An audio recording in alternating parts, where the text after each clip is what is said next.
Olá, eu sou o Dr. Rodrigo Ferrari, neurocirurgião aqui da Santa Casa de Presidente Prudente, e hoje o nosso assunto vai ser acidente vascular cerebral, o AVC.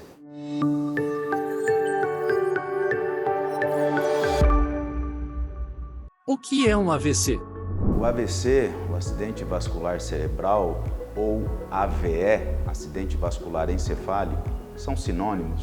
Ele ocorre por uma interrupção do fluxo de sangue numa determinada região do cérebro. Isso, na maioria das vezes, ocorre de uma maneira a entupir o vaso arterial e faltar o sangue naquela região do cérebro, que a gente chama de AVC isquêmico. Então aqui nós já estamos dividindo os tipos de AVC. A gente tem o AVC isquêmico, que perfaz aí 80% dos casos, que é o mais comum, portanto, que é aquele onde eu tenho uma artéria entupida e falta sangue numa região do cérebro. O outro tipo de AVC é o AVE hemorrágico. O AVE hemorrágico, ao contrário do AVE isquêmico, eu tenho a ruptura de um vaso e aí eu tenho um sangramento que muitas das vezes forma um hematoma, um coágulo dentro do cérebro. Hipertensão e diabetes representam alerta?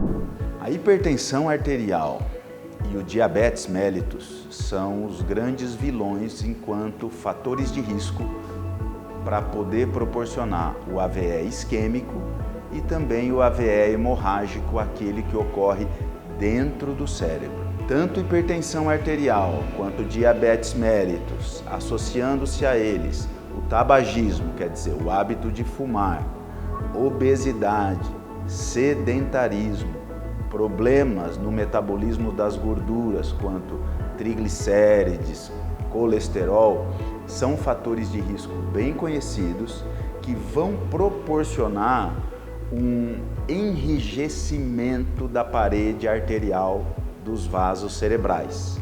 Esse enrijecimento, proporcionado também pelo acúmulo de gordura na parede desses vasos, podem fazer com que esses vasos entupam e aí vão produzir o AVE isquêmico ou eles acabam se rompendo devido à fragilidade que gera neles e aí vão produzir o AVE hemorrágico, aquele que ocorre dentro do cérebro. Quais são os sintomas? Os sintomas são clássicos no AVC em geral, tanto no AVC isquêmico quanto no AVC hemorrágico. O que acontece é um déficit neurológico súbito. O que seria isso?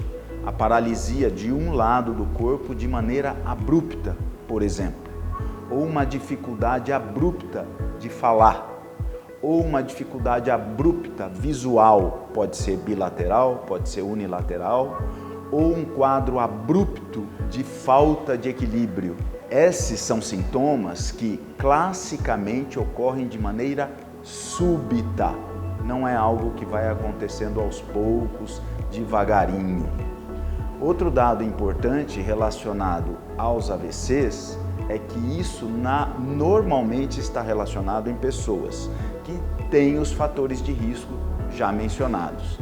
E há que se lembrar, dentre os fatores de risco, a idade. Acima dos 65 anos, os riscos desses AVCs aumentam significativamente. Pílula anticoncepcional aumenta o risco de AVC?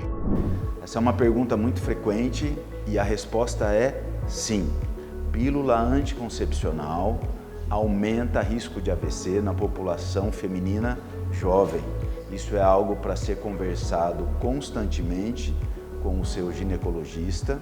A gente vê isso, a gente não pode dizer que é algo frequente, mas a gente volta e meia se depara com casos como esse no pronto-socorro e são casos que acabam trazendo uma situação trágica, né? Porque a gente está falando de pacientes jovens, ainda em idade fértil, portanto, é algo que deve ser constantemente conversado com o seu ginecologista.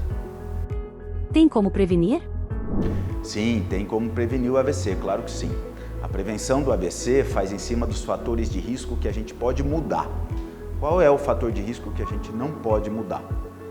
É a idade e uma tendência genética. Quer dizer, se na nossa família a gente tem vários casos de AVC, a gente tem um risco maior do que na população em geral de ter AVC. Essas duas situações são imutáveis. Os outros todos nós podemos evitar. Então, cuidar da nossa pressão arterial, ir regularmente ao cardiologista depois dos 50, 55 anos de idade, cuidar do nosso diabetes, se esse for o caso, cuidar da nossa alimentação, ter uma alimentação saudável, regrada. Atividade física de rotina é algo fundamental, não só para prevenir AVC, mas para prevenir uma série de outras situações, inclusive a de todos os fatores de risco que eu acabei de citar. Então, esses são as principais orientações para se evitar a ocorrência de um AVC. Para finalizar, gostaria de deixar um recado.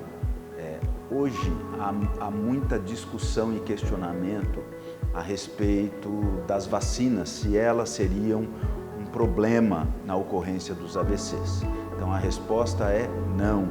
As vacinas são importantes, elas podem ter algum tipo de efeito colaterais em casos muito raros, assim como qualquer medicação pode trazer situações raras de incompatibilidade, de efeitos colaterais. Então esse é o recado final que eu queria deixar, que a gente escuta muito no consultório, no pronto-socorro, esse tipo de dúvida. Estamos aqui para tirar as dúvidas de vocês, agradeço a oportunidade, um abraço a todos.